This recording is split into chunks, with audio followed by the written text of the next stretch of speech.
Greetings, ladies and gentlemen. This is the Inept General bringing you some Total War Warhammer 2 The Hunter and the Beast DLC exhibition battles. This is just a couple of battles I thought, because Creative Assembly have been kind enough to give me a little bit of early access to the Hunter and the Beast DLC. So these were a couple of battles I thought you guys might enjoy watching and that I thoroughly enjoyed playing. So let's kick on, and we are going to start off with a little bit of an exhibition with Nakai the Hunter and the new Lizardmen units. And I figured, let's put them up against a horde, and I picked a horde of savage orcs invading Lustria.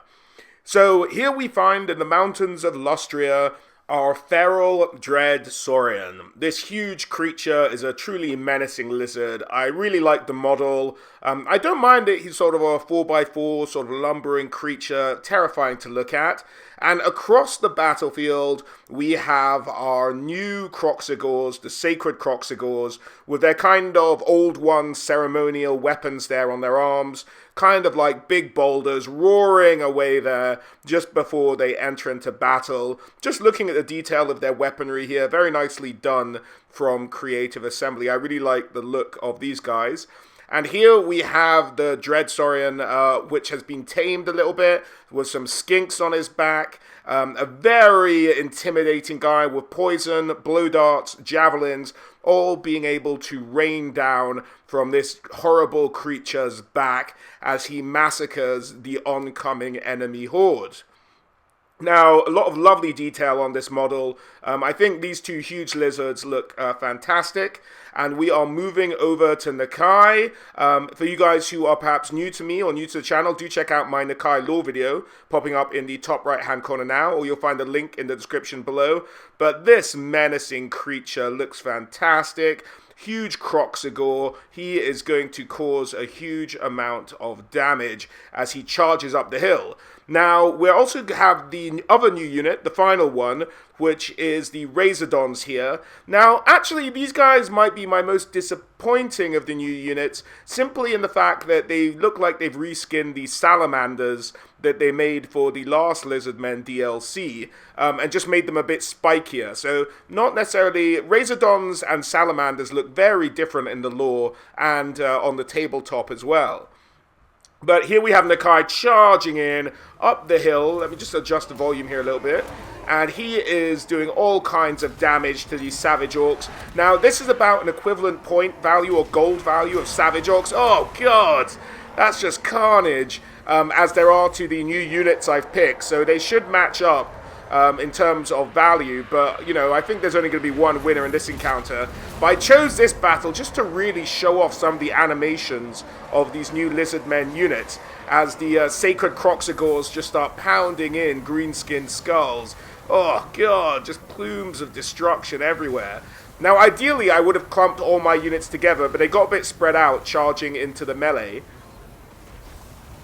And these guys look quite interesting. They sort of pounding away, not quite the crazy rolling that the normal Kroxigars do, more of just the punching away at the enemies. Now, these huge creatures are just menacing as they crawl through the masses. Huge amounts of mass just bowling over greenskins, one after the other, as though they weren't even there, as they charge into battle, taking huge chunks out of the enemy army. Oh, these guys look like they're potentially terrifying. Not doing as much area of effect as one might have assumed, but still doing some really good damage as they go about their business, causing exploding greenskins as they charge through them. Here's Nakai himself.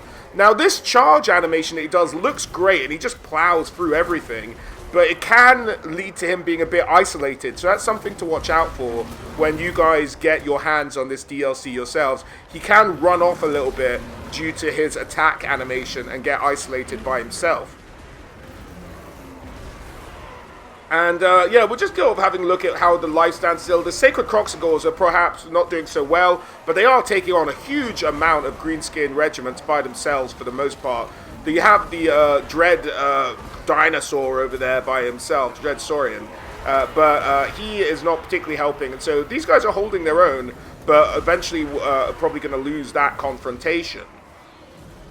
Just as all of these greenskins plow around our few units here, tearing into them and just moving around the battlefield kind of a lot by themselves just through their animations, as we see the skinks on top letting some blow darts fly, just doing some additional damage there, slowing down, causing poison penalties to the enemies around them.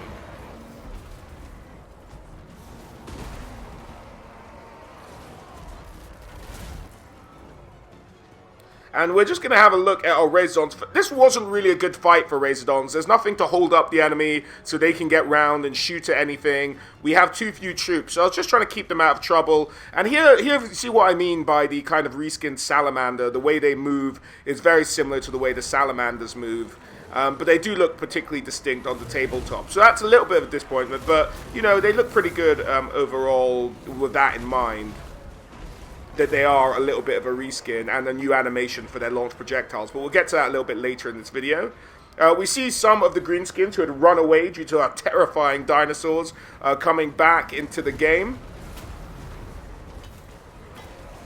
And this plume, he wasn't being tagged on my screen, but there's Nakai, just covered in blood, just explosions of blood happening all around him, as the Dreadsaurian around is helping him out by throwing down javelins, some blow darts on the enemies in and around him, and particularly on the Orc War Boss, who shrinks in comparison. Look how small he is compared to Nakai.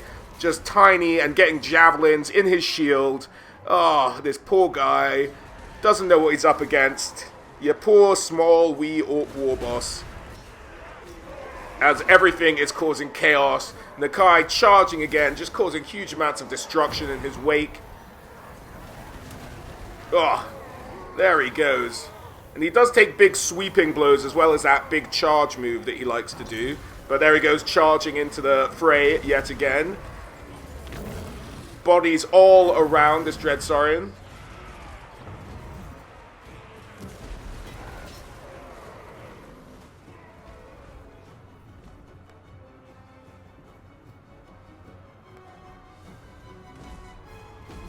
Coming into another unit. The greenskins have started to break up a little bit at this point, but as you can see, our boys have done a lot of very good work here.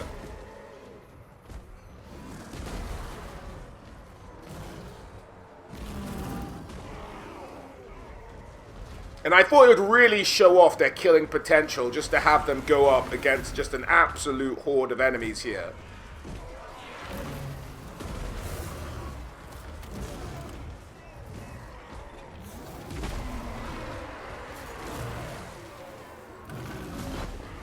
Oh, devastating. That one paw taking out a whole bunch of greenskins as they trigger one of their buffs.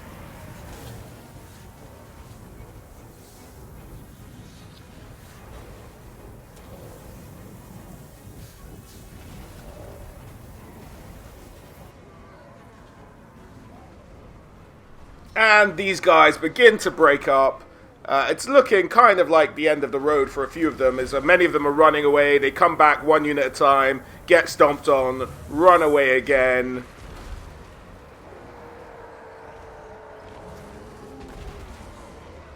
And the lizards themselves look pretty good, just in their natural roaming, the tail swinging back and forth, counterbalancing the movements in the front. I really like it, actually. And here come the Razordons.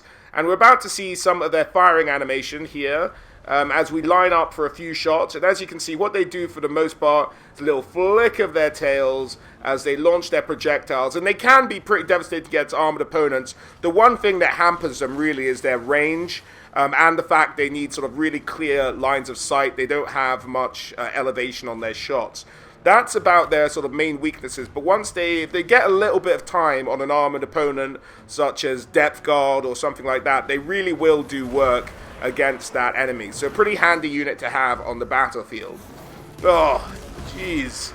At some point you do start to feel sorry for the greenskins. Who would have thought anything would make me feel that way? But yeah, the greenskins just being absolutely devastated here. Nakai in the background, the other Dreadsaurian over there.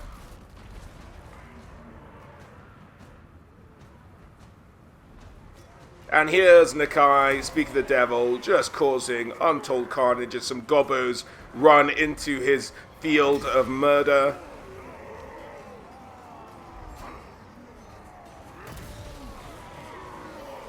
look, I just can't get over how small these Savage Orc greenskins look next to him. It's pretty impressive as he roars them. Oh, God. Poor beggars. Hack away at him. Hack away, greenskins. Oh, God.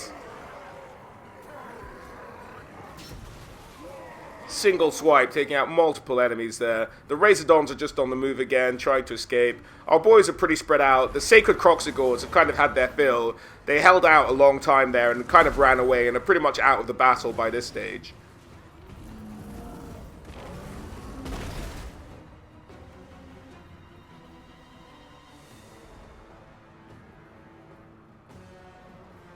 And that's everyone really breaking. The last conflict is down here on the feral Dread Saurian, and we are about to sort of zoom in and have a look at how this battle finishes up. As these units, their last gasp effort, Gobbo's coming in, oh no. And is it going to last one more big head swipe? Oh God, all my buddies just got eaten by this monster. Run away, run away. And that's them pretty much all had enough. That's pretty much the end of the battle. So let's check in on the general himself. Nakai, where is he? There he is. What has he got to say about it? There you are, buddy. I couldn't have said it better myself. So let's take a look at the battle results screen, and we see that Nakai himself, 244. The Razordon spent most of that battle kind of running away, so no big sort of expectation from them there.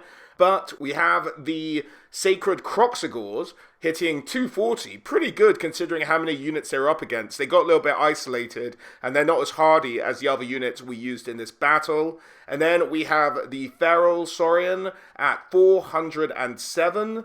And we have the Dread Saurian, the tamed version, at 552, which is an astounding number. Really just devastating those poor greenskins. The greenskins still had a lot of numbers left over, though, sort of 800 to go. So those numbers could have been even higher if they'd stuck around to the bitter end. That's about it for this little horde battle. Hope you guys enjoyed that. As I said, not the most tactically brilliant battle, but I just wanted to really show off some of the animations that the new units have and how they look, because for the most part, the Lizardmen units aren't that tactically difficult. They're kind of big, huge monsters, and I wanted to show them off at what they do best, which is just taking down hordes of enemies at one time. So, hope I did that. Next up, we are going to look at Markus's battle, and for this one, we did something, again, a little bit different. We are, in fact, showing off a quest battle, so if you don't want any spoilers for quest battles, feel free to turn off the video now, but the quest battle we're doing is his quest battle for the Amber Bow, so let's have a look at that one. I'm going to skip the beginning cinematic for those of you who want to see it, and we're just going to go straight into the battle. We have one allied army on the left who we're trying to save, so that's the point. We're trying to save the town and the harbor. So let's delve into the battle now, shall we? So here we are, Markus's army, a lot of interesting units in it here as we kick off the battle. We've started to split our forces to deal with two different Lizardmen forces, one on the left and one on the right. On the left, we have a lot more Saurus warriors. Just wanted to show this off to you guys. We have the Knights of Moor in this battle. Can't say too much about them, but they are making an appearance in this battle for Markus Wulfhart. And we have the Carberg Greatswords here as well. They are charging towards the Lizardmen on one side. Here we have the new units, the War Wagons, looking, it's just having sort of flashbacks of being a very young boy. And one of the first units I think I was ever exposed to was actually the Empire War Wagon. I think one of my friends had them or something, or their older brother had it, something along those lines. And it looks very, very similar to that old model with the guys piled up in the back, with their rifles ready to shoot out. They do have that 360-degree firing arc. They have sort of not bad armor on them, not bad missile damage as well. Here we have our archers, another one of the new units. Slightly limited range than, let's say, the Bretonnian longbow archers. But we're not going to look too much at the stats in this video. I'm going to make a separate video looking at the stats for the units in this DLC. And looking at the mortar war wagon here, lined up with the mortar inside, as you can see, firing from long range. These guys have limited ammunition compared to regular mortars. That's the kind of give and take of them being much more mobile than your regular mortar. And some of our huntsman units here start to fire in on the skink cohorts and some of the lizard men coming in here. This is their weaker flank in terms of infantry. So we've sent our swordsmen over to this side. And our huntsmen are doing some good work there against them. They also have some Razordons on that side and some sacred Croxagors who we'll have to look out for. Meanwhile, we have a Stegodon, Feral Stegodon coming in here.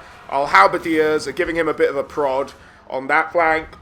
Over here, our allies are doing pretty well. We sent a unit of greatswords to help them out.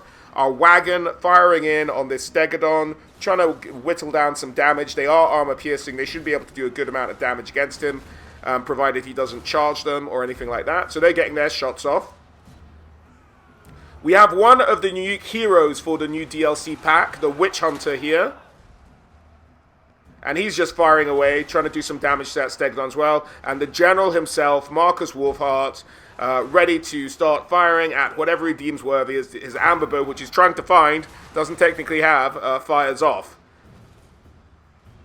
And then we look back here at the mortar wagons, and we have another one of the unique heroes, the Waystalker, that can be part of Wulfhart's army if you do the campaign with him.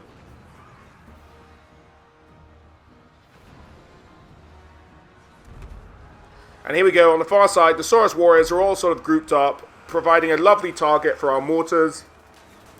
Now, our mortars aren't the most accurate in this battle. I don't think they have any chevrons on them, so there will be some friendly fire, but I think it pays off just in terms of taking down these Saurus warriors. Going back to the other flank, we have our boys who pretty much contained the enemy. The Sacred Croxagors are there. The Knights of Moor went in against some of these Sacred Croxagors, got slightly beaten back by the sheer numbers of enemy here, with Skinks taking a lot of the damage meant for those Croxagors. But our spears and our swordsmen doing the Empire proud, as a new unit group of reinforcements comes from the right-hand side, from the harbour itself, to reinforce us and to help us fight off this lizard men threat.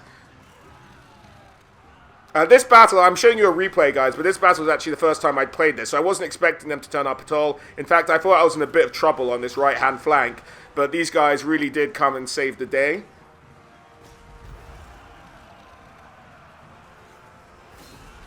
As we encircle the lizard men survivors, they start to break and run.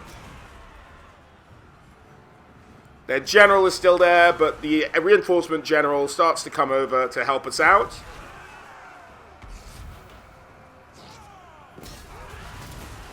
The Skink Chief doing some lovely gymnastics, as arrows probably do more friendly fire than not there. In the center, it was kind of a stalemate here with the units just fighting each other. We really put most of our effort into taking down that Feral Stegodon. On the left, we've won this battle. Our unit of greatswords there having helped chase off most of the enemy. But our reinforcements who were on this flank have all retreated into the town. That's us saving them. They're done for this battle. All we've got are the guys left on the right to help us out, as the main force of the lizard men starts to come into view at the top of the map.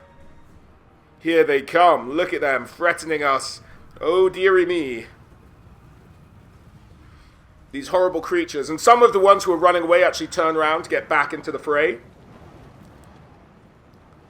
As our huntsmen shoot at some of the still fleeing enemy. And our Knights of Moor here coming back, trying to make themselves useful where they can.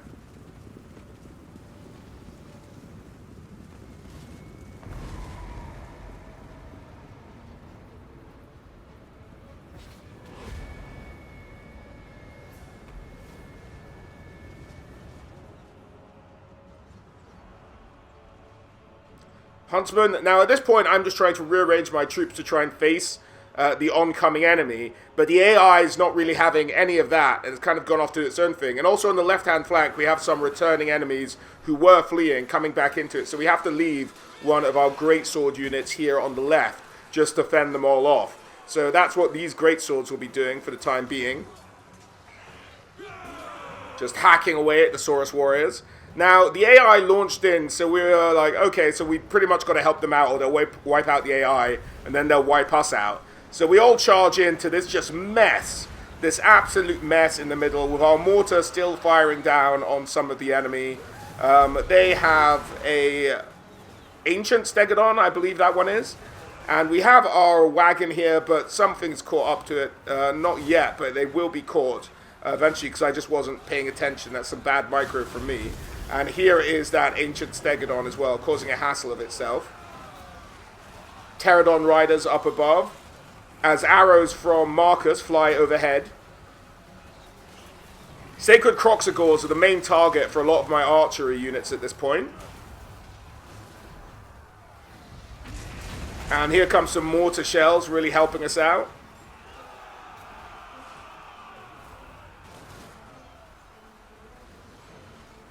Now, they also have a Slan Mage Priest with them, who's causing us all kinds of trouble as he comes into view here.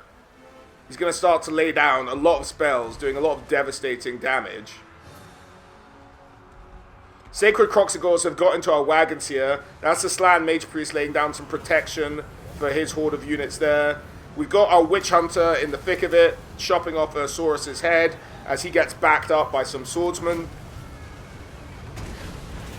Oh, mortar shells still coming in on the lizard men, but that'll be less effective while that shield is up. We've managed to take down this unit of Sacred Croxagores, but we've lost one of our wagons.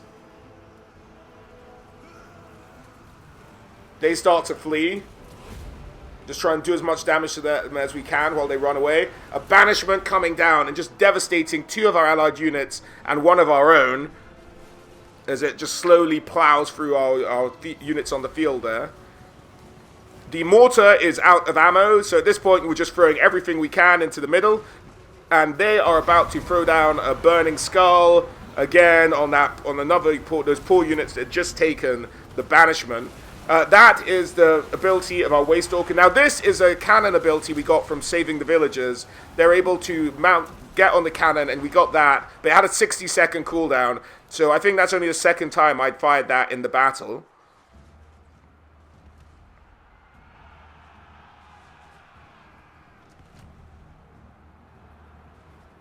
And as our war wagon, we're just throwing everything we can in here, trying to bring down the Slan Mage Priest. Most of our hunters are aiming at him. We've got the war wagon technically fighting him, but it just looks like the horses are nipping at him as he unleashes against us as well.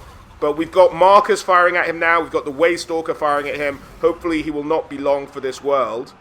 And that is when their Slan Mage Priest flees. That breaks him, breaks the units around him, and causes a mass rout. And that's pretty much the end of the battle. So let's check in with Markus Wulfhart as... Oh, that's not Markus. That is the Waystalker who's still firing in. Where is Markus? Ah, here he is.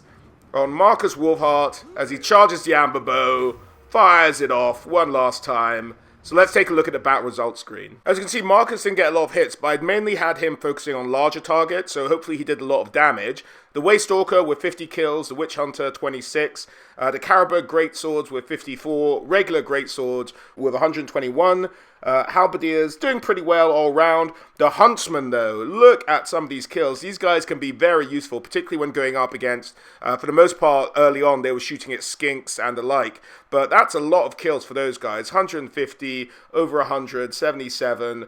The Knights of Moor 34, the Reiksguard Knights 77, and 83 for the Mortar, and 18 for the War Wagon. Again, that was primarily focused on hitting big targets. All in all, pretty happy of those. I don't think I'm yet to learn how to use the War Wagons to their maximum effectiveness, but that's a learning process. As I say, I've just got the hands on the DLC, so hopefully we'll pick up a couple of things from there. But that's about it for these two battles, guys. I hope you enjoyed it. And if you'd like to know some lore on Markus or Nakai, do check out the videos popping up now. Other than that, guys, I will have some more content coming up for the Hunter and the Beast DLC over the next few days. Stay tuned to the channel. And as always, a huge thank you for watching. And I hope to catch you all on the next one. All right, guys. Bye.